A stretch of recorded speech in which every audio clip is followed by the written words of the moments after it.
Welcome back to Ice Age, everyone. I'm Dan Valentino, And I'm Catherine McVeigh.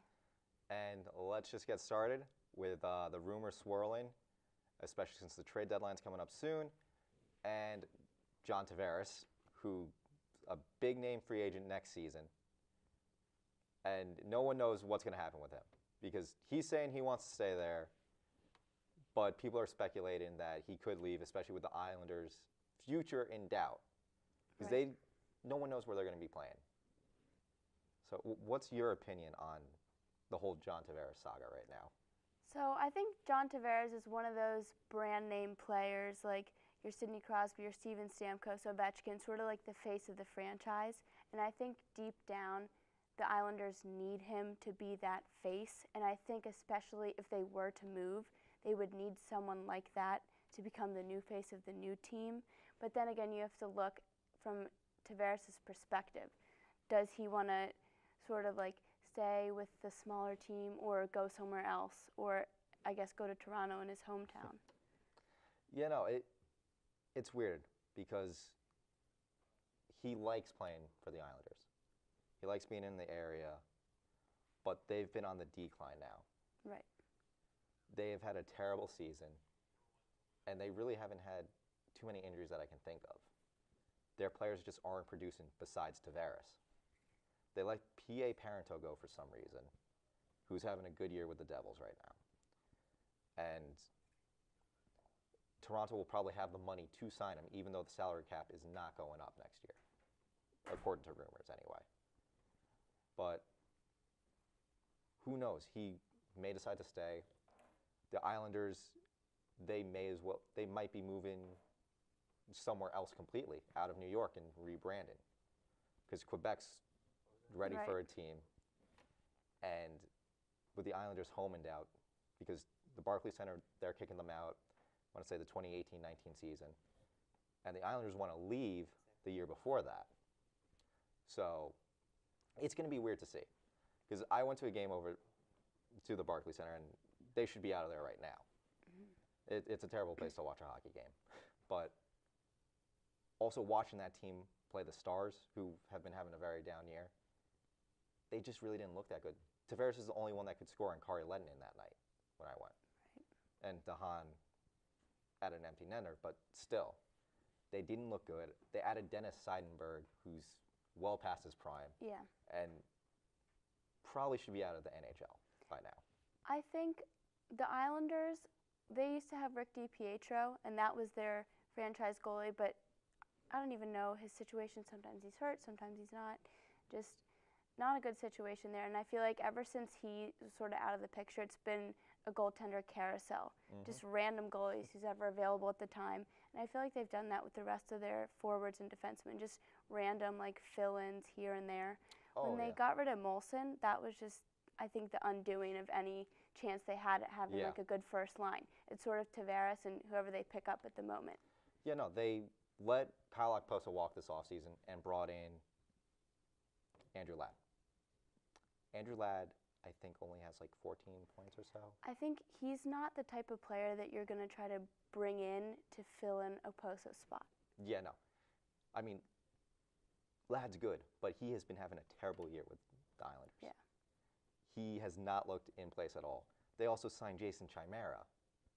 Again, some of these older players who are pretty much past their prime. Exactly. They have a plethora of youth, which they should be bringing up. I know they got Josh Hosong down in Bridgeport. Or they just have a Reinhardt too. One of the Reinhardts. No, Griffin Reinhardt they traded a couple of Right. years ago to Edmonton.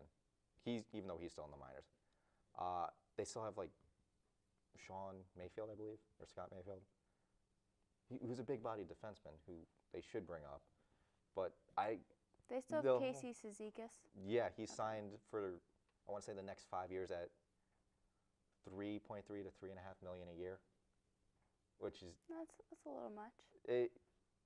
especially with the salary cap crunch, it's a little much for his play style. Mm-hmm. And I think they just signed Cal Clutterbuck to like the same type of deal as well.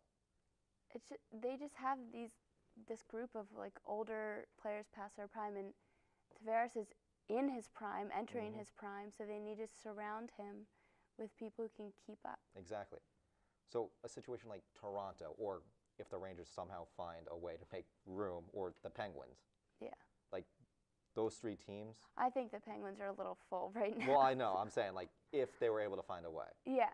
I think Toronto could be a good place because they're still in a little bit of the rebuilding process with Babcock coming in, Oh, yeah. implementing his own systems. I think it might be nice to bring in a new face, a new big face. Oh, yeah. I mean, if they could find a way to move, like if they did bring in Tavares, maybe move Matthews to the wing. Yeah. Because having him, Matthews, and Marner on the same line would be Phenomenal. pretty scary.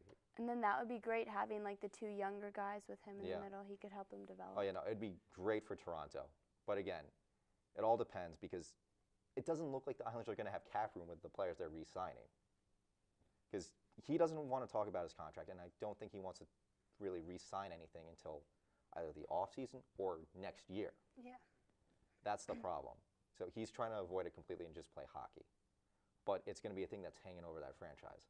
Exactly. And Garth Snow has not been that great of a GM this year at all for them. No. I mean, Halak, the whole goalie situation this year. Having 3 goalies on the roster and then finally sending Halak down. It's been bad. Never ending. It's been really bad there. But we're going to take a quick PSA break, so stay tuned.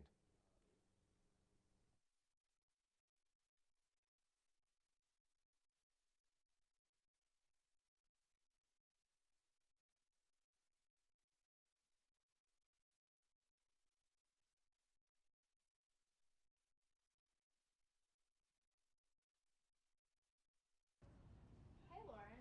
Oh, hey, Noelle. Wow, I like your water bottle. Oh, thank you. You should really get one. They're better for the environment because they're reusable.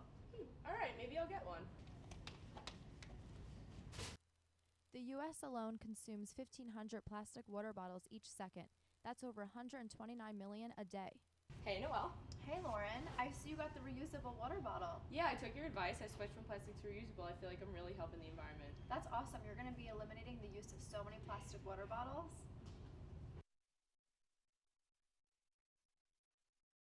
Do you want to go head over and grab something to eat now? Yeah, we'll go grab some food. Let me just throw this out first. All right, make sure you recycle that. I don't think it's that big of a deal.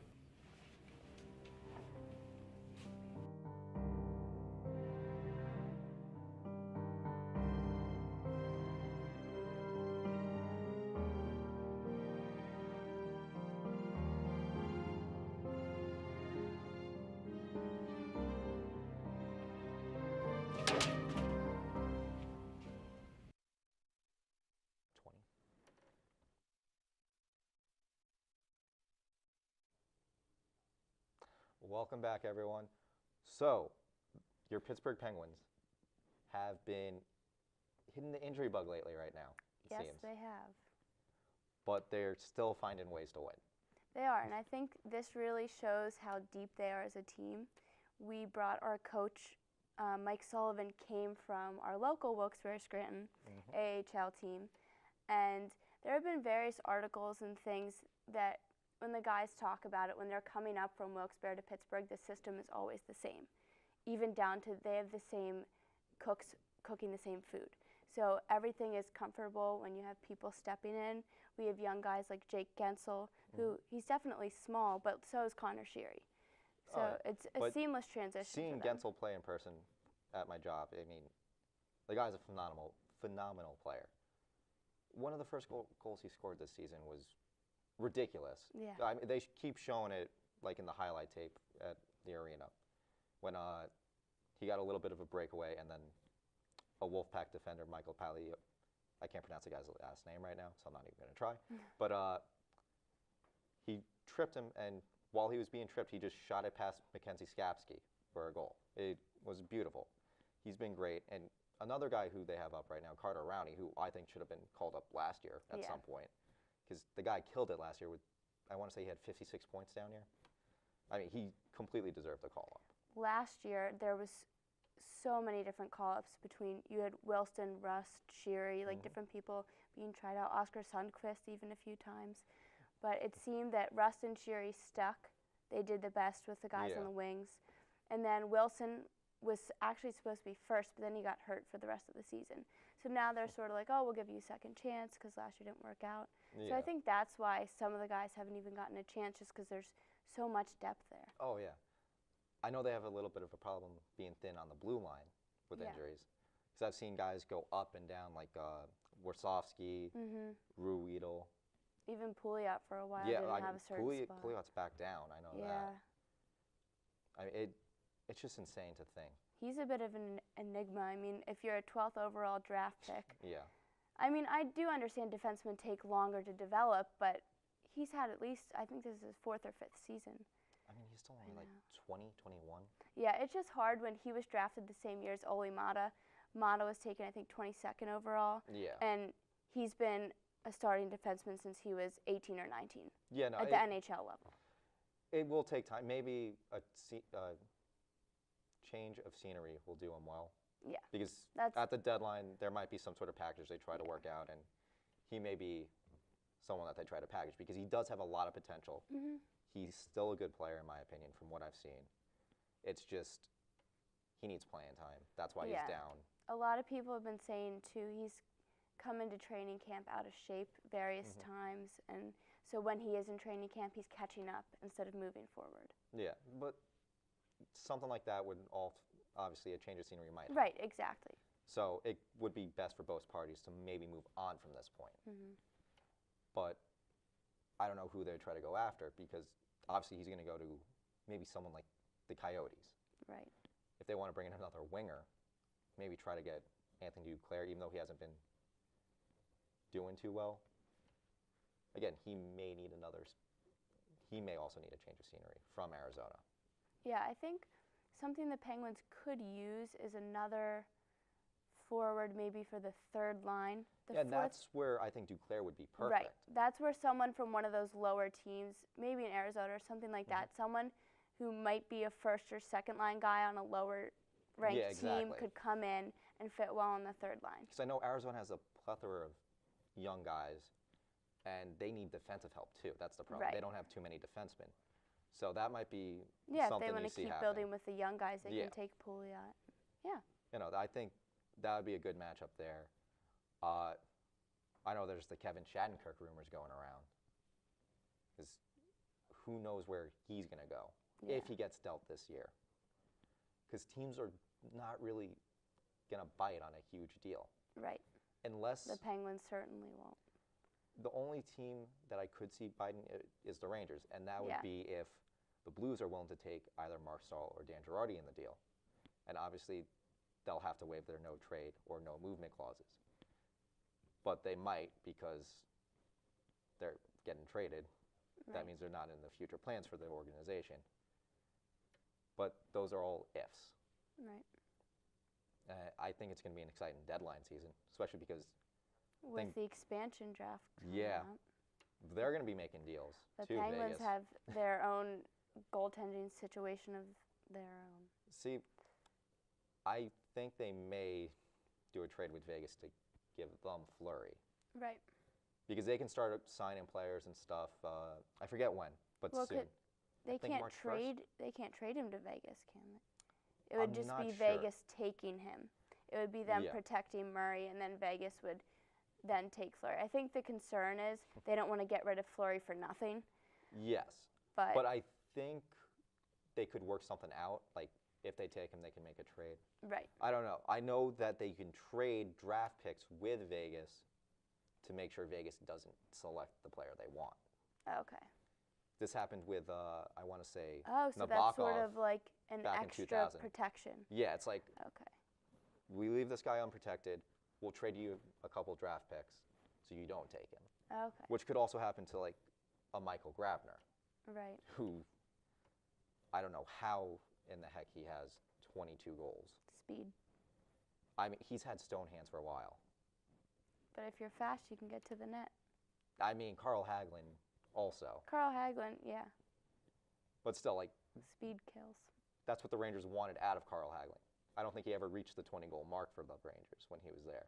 I think it's all different people Oh, yeah. play better with other people. I think the Penguins used to be a very finessey team, and now it's less stick skills, more speed, crashing the net, and that's the Carl Hagelin way. Mm-hmm. So I think that just really worked for him. Oh yeah, no, like Carl Hagelin's a good player, in my opinion. I loved him when he was a Ranger. Yeah. It's just frustrating when he has all these breakaways and doesn't Yeah. score. And Grabner, I was expecting the same thing, to be honest. Yeah, because I he- can see what you're saying. It's one thing if you have speed, but then if you don't have the hands to pull it off Exactly. when you are in situations like I know he breakaways. scored, I believe, 30 goals once in his career with the Islanders. But then he started to decline a bit, and then when he was bouncing around to Vancouver and Toronto, Right. wasn't the best there. And then comes to the Rangers and just has a breakout year. So I could see something happening with him, possibly getting taken by Vegas, or the Rangers trading a couple draft picks so they can take him back. Yeah. So it's a weird situation, especially with It only is. one team coming in. Yeah. I'm not So- sure how it's all going to shake out. It's going to be an interesting time. But that's all the time we have for today. I'm Dan Valentino. And I'm Catherine McVeigh. Catch you guys next time.